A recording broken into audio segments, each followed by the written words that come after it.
Harrigee, pull hard, lads. The Kerry Curragh, 1977. The Boyne Curragh, 1937. This valuable archive film shows the construction of one of the last surviving examples of the Irish River Curragh at Oldbridge on the River Boyne, 30 miles north of Dublin.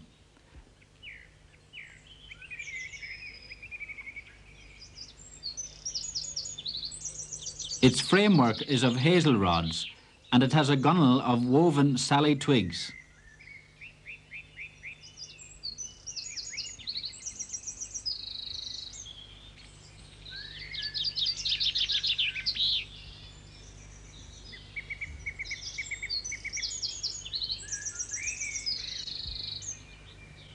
A single ox hide covered the frame, which may have helped to dictate its shape. Such a Curragh ein sheche is mentioned in early Irish literature. There are similar coracles to be found on the rivers of South Wales today, but the netting of salmon in fresh water, which became illegal in Ireland in 1948, sounded the death knell of the Boyne Curragh.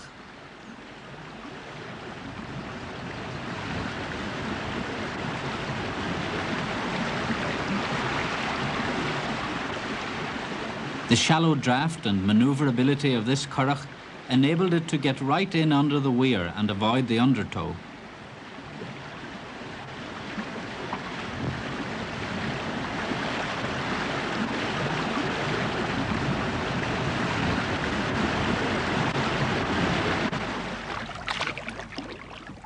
This sea curragh, which is found only in Donegal in the northwest of Ireland, is remarkably similar to the Boyne curragh, and is the last traditional craft in Ireland to use the paddle.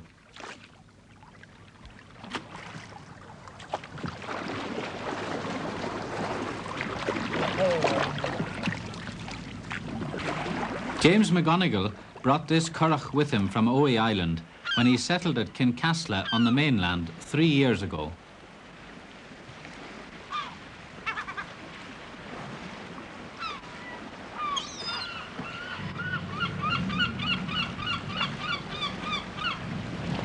An old saying has it that a curragh is a man's load. This short curragh is unlikely to survive much longer.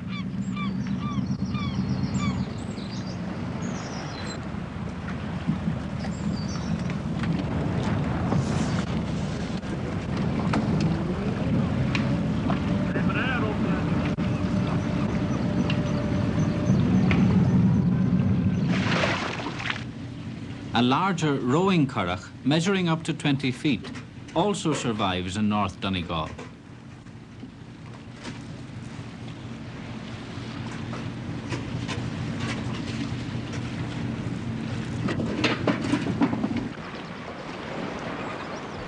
James McGonigal kneels on a pad of heather or his coat to paddle.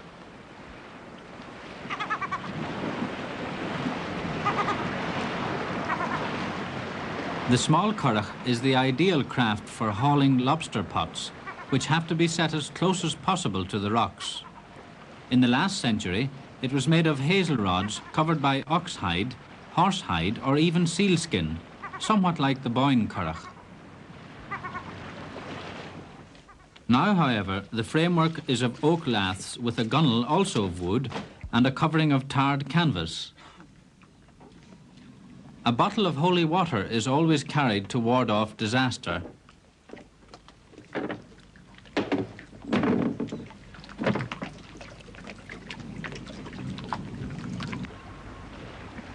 Here in Blacksod Bay, County Mayo, and further south off the coast of North Galway, the curragh has some distinctive features. This example is from Cleggan, County Galway. The prow and stern are not nearly so steep as in the Arran curragh.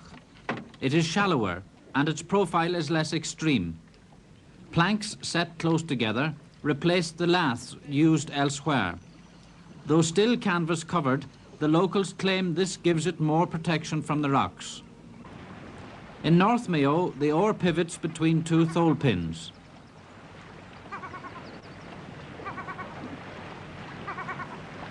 From Achill all the way to Kerry, curraghs have a double gunwale. Wood is scarce here on the Aran Islands, and any suitably shaped branch washed ashore is put to use. The block on the floor of the bow supported a mast carrying a small lug sail, which is now scarcely ever used. A sail was also used on the curraghs of the Dingle Peninsula, County Kerry. The plank stern of Aran and Clare contrasts sharply with the Kerry design.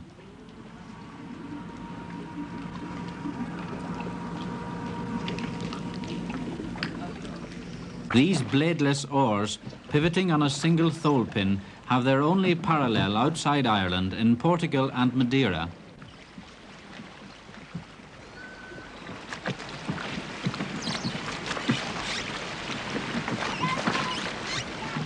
The Kerry curragh, locally called Naevog, is considered the most elegant and best finished of all, with its gently curving bow and stern. The men of Dooneen, County Kerry, show how an expert handles these long oars, keeping one hand slightly ahead of the other because of the overlapping grips.